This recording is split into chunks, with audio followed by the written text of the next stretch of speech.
Bonjour, c'est IQ91 pour l'analyse technique du CAC 40 pour la journée du 1er février 2011 sur le site boursicoté.com. Alors aujourd'hui, nous avons eu un beau rebond, un petit peu inattendu, puisque vendredi je vous disais que nous étions encore en tendance baissière. Et puis le week-end a priori a dissipé les inquiétudes qui planaient sur le cas égyptien, même si les problèmes eux n'ont pas disparu, puisque nous avons une belle séance de reprise qui s'est manifestée dès l'ouverture, puisque nous avons ouvert sur un joli gap haussier à 4037,14. Je rappelle que le plus haut de vendredi était 4018,51. Donc nous avons eu 19 points de gap. Le plus bas ici est venu s'appuyer sur 419,34. Donc à un point près, le gap n'est pas comblé. Cela en fait met en avant vraiment la puissance de la tendance haussière qui a repris donc sur cette journée. Nous avons marqué un plus haut à 4078,48 pour revenir en clôture à 4072,62. Nous gagnons 1,68% sur cette séance, 67 points gagnés sur le CAC par rapport à la clôture de vendredi. C'est donc une belle séance de reprise. Rappelez-vous, je vous disais ici que ce support ici était assez solide pour pouvoir provoquer un rebond assez puissant, puisque depuis sa cassure ici, nous avons eu ici une zone de support qui a commencé par un premier rebond, ici un deuxième rebond qui était monté ici, marqué un premier plus haut ici sur 4079,3, et puis le rebond aussi, donc qui a été confirmé aujourd'hui.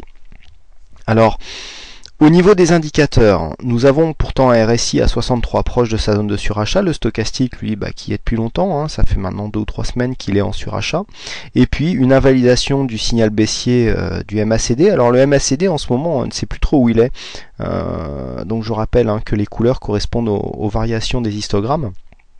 En fait, cela vient du fait que nous n'avons pas eu de vraie consolidation. Lorsque l'on écarte un petit peu, lorsque l'on dézoome pour voir un peu ce que l'on a au niveau de la tendance, eh bien, en fait, là, on ne sait pas trop où on va parce que les indicateurs sont réglés un peu pour des situations, je dirais, qu'on rencontre le plus souvent. Et bien là, cette montée ici, sans réelle consolidation, à part ici, ce qu'on a eu, encore on ne sait pas si c'est une consolidation puisqu'on n'a pas encore dépassé le précédent plus haut, et bien le MACD ne sait plus trop où il est puisqu'il reste orienté positif, mais dès qu'il part un petit peu à la baisse, hop, on remonte aussitôt. Donc pour l'instant cet indicateur ne nous donne pas de signaux vraiment clairs. Vous voyez, au niveau des volumes, vous voyez, on est toujours supérieur à la moyenne. Donc à part ici cette bougie qui avait marqué un mouvement panique où nous étions vraiment venus monter relativement haut, eh bien on constate quand même que les histogrammes verts sont en général supérieurs à la moyenne. Donc on a un retour des volumes sur le marché action, c'est clair depuis quelques semaines, puisque les volumes en général sont relativement supérieurs à la moyenne sur quasiment toutes les séances. Volatilité au-dessus de la moyenne aussi, mais conforme par rapport aux dernières séances. Alors, c'est assez intéressant la situation technique que l'on a là, puisqu'on a un début de reprise, mais on sent que ici, cette barrière des 4080 points pose un problème. Alors, au niveau de la tendance court terme, on pourrait voir que c'est qu'une résistance un peu comme une autre. Par contre, si on écarte un peu la vue, je vais vous expliquer ce qui peut poser problème. Voilà, on a une tendance ici, on est sur une vue un peu plus moyen terme. Vous voyez qu'on a un support haussier ici qui guide la tendance depuis maintenant. On a eu un premier rebond ici en juin 2010. Si on prend cette ligne et qu'on essaye de construire un petit peu une analyse en reportant en fait le support, on voit que le trend ne marche pas puisque là on a les plus hauts qui dépassent et là on voit qu'on n'est pas tout à fait dans les cordes. Donc on peut essayer de bouger un petit peu cette ligne, de trouver un petit peu des points d'appui. Donc on va trouver un premier point d'appui sur ce plus haut ici qui semble caractéristique, et puis on peut trouver un deuxième point d'appui. Alors on peut y aller par tâtonnement, on attrape ici le point, et puis on voit ce que ça donne ici au niveau des précédents plus hauts. Voilà, ici on est pas mal.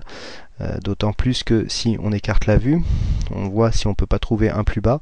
Ah bah si, on a un plus bas qui est là. Donc a priori ici, si on reprend le point, il faut essayer de construire ces analyses pour avoir le plus de points significatifs possible, hein. Donc là ici on voit que ce plus haut pourrait être assez significatif, puisque si on reporte donc les cotations, voilà, on voit qu'on arrive ici sur une zone de support, hein, c'est ça que je vais vous faire voir. Donc c'est à dire qu'ici cette zone de résistance était avant une zone de support que l'on a cassée et donc que l'on vient ici retester en tant que résistance. Donc ici cette ligne semble significative. Si on revient maintenant sur la cotation actuelle, qu'est-ce que nous avons? Eh bien, on voit que ici la résistance des 4088, hein, qui je vous le rappelle correspond au plus haut que nous avions eu l'année dernière, eh bien vient croiser la résistance haussière que nous venons de tracer. Vous voyez, c'est bien net, nous avons même un point de contact. Alors qu'on a tracé cette résistance de loin, on a un point de contact de la bougie de jeudi, de mercredi. Ici, le plus haut est venu déjà sous cette zone, et donc c'est pour ça que l'on a du mal aussi à monter plus haut. C'est parce que on a plus les lignes en fait ont une vision moyen terme, plus elles sont difficiles à dépasser, et donc là on a du mal à chaque fois qu'on s'approche à venir marquer des plus hauts.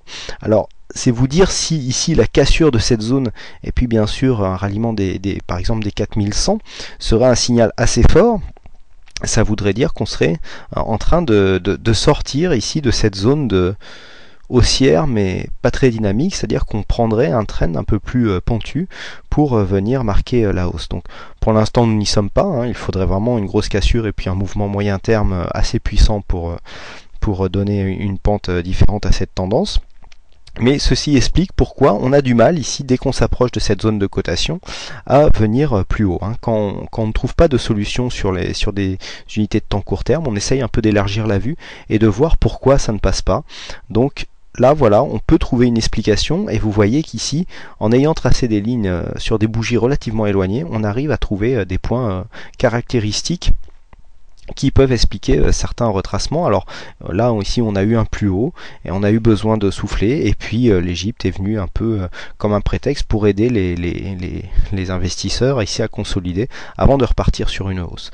Alors il faudra confirmer, hein, je pense que la séance de demain sera critique. Ici, une cassure de la zone des 4080 et d'autant plus 4088-90, eh bien, donnerait un signal assez fort pour les haussiers. Alors j'entendais ce matin, enfin je lisais sur le chat, on posait la question savoir si c'était le bon moment pour shorter. Shorter un signal après une consolidation alors qu'on vient déjà ouvrir sur un gap haussier sur les plus hauts. Personnellement, bon, j'aime pas trop les trades à contre-tendance. Je sais que certains contrariens diraient qu'on pourrait jouer, on pouvait d'ailleurs jouer le comblement du gap, puisqu'ici on est resté qu'à un point, mais ce sont des trades qui sont toujours plus risqués que de jouer dans la tendance. Là, à partir du moment où on vient marquer un gap haussier suite à une tendance baissière ici, même si fut-elle très court terme, eh bien la tendance est en train de changer, donc il est toujours risqué de prendre des trades à contre-tendance sur ce genre de mouvement. Donc voilà, hein, demain à surveiller ici la zone des 4080 dans un premier temps, hein, qui correspondrait ici au plus haut de la semaine dernière, et puis 4090 qui correspondrait donc à des zones un peu plus moyen terme et qui donnerait des signaux assez forts au marché pour la continuité de la tendance haussière. Voilà ce que l'on peut dire donc sur cette analyse. Pas de signal de trading déclenché aujourd'hui. Je vous remercie donc pour votre participation. Beaucoup de monde aujourd'hui sur le site, tant sur le chat que sur les pages même, hein, et puis beaucoup de visionnage de vidéos. Merci à tous pour donc cette participation. Et il ne me reste plus qu'à vous souhaiter donc une bonne soirée, bonne chance dans votre trade, et je vous donne rendez-vous dès demain pour une prochaine analyse. Bonsoir.